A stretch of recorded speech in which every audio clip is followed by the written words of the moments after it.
মনে পড়ছে সেই দুপুরবেলাটি।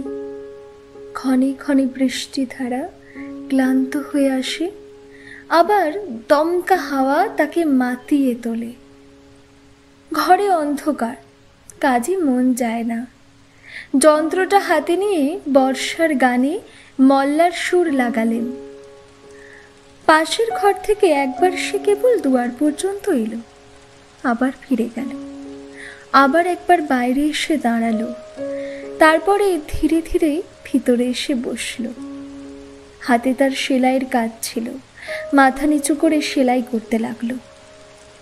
তারপরে সেলাই বন্ধ করে জানলার বাইরে ঝাপসা গাছগুলোর দিকে চেয়ে রইল।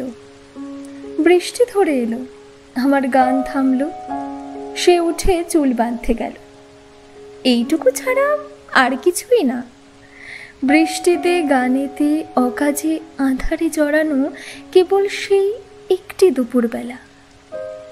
ইতিহাসে রাজা বাদশার কথা, যুদ্ধ বিগ্রহের কাহিনী সস্তা হয়ে ছড়াছড়ি যায়, কিন্তু একটি দুপুরবেলার ছোট একটু কথার টুকরো দুর্লভ রত্নের মতো কালের কৌটোর মধ্যে লুকোনো রইল।